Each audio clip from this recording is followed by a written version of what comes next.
Assalamualaikum, salam sejahtera dan selamat kembali ke channel Abang.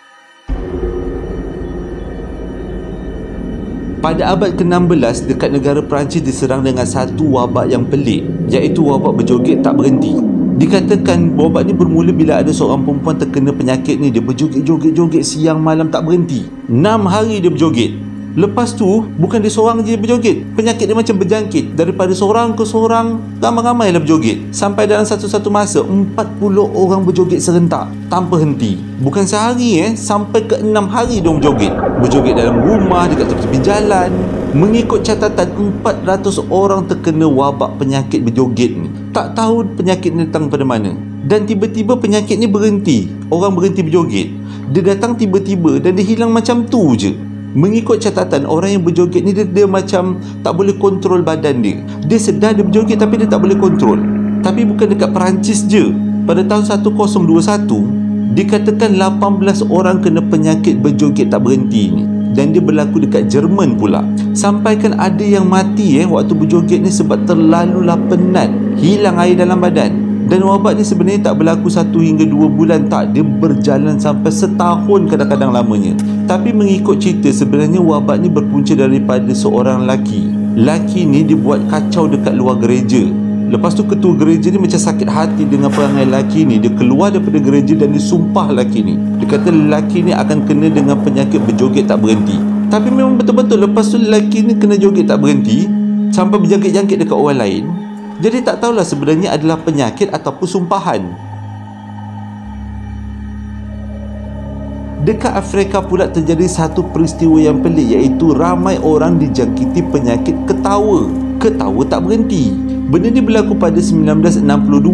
Mula-mula ada 3 orang budak sekolah lah, dia ketawa aja sepanjang hari. Mula-mula orang ingat dia ni macam ketawa-ketawa suka-suka je. Tapi disebabkan sepanjang hari tak berhenti, ni dah macam lain macam aja budak dia ketawa. Lepas tu budak ni berjangkit-jangkit. Bukan 3 orang ni je yang kena, dekat 90 orang kena penyakit ketawa tak berhenti ni. Jadi bila dah ramai sangat kena penyakit ketawa tak berhenti ni, orang-orang yang kena penyakit ketawa tak berhenti ni dihantar ke tempat-tempat lain, diasingkan. Sekolah tu pun tutup. Ada yang dihantar dekat desa A, desa B, desa C. Tapi yang lebih kelakarnya lagi, bila budak-budak ni dihantar dekat kampung-kampung ni, satu kampung kena penyakit ketawa. Sampaikan 14 sekolah terpaksa ditutup sebab penyakit ketawa tak berhenti ni. Mengikut catatan, 1000 orang dijangkiti penyakit ketawa tak berhenti. Tak tahu datang daripada mana penyakit ni. Dan macam biasa, tiba-tiba penyakit ni hilang macam tu je. Tak ada penjelasan saintifik tentang perkara ni.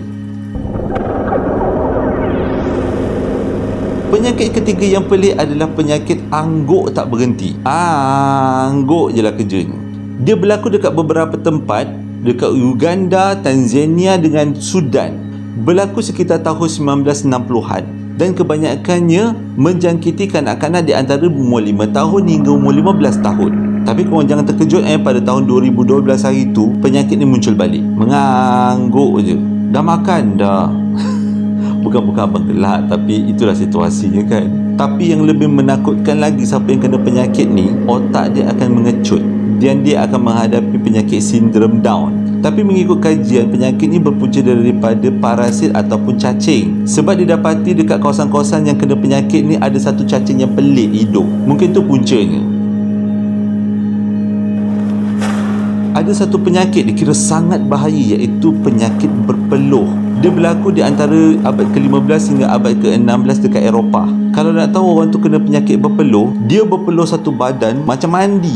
Pada masa yang sama dia demam, sakit kepala, lepas tu sengal-sengal satu badan. Penyakit ni dikatakan muncul dekat Inggeris. Ia berpunca daripada tentera Perancis yang bekerja dengan tentera Inggeris. Ada orang yang bawa penyakit ni.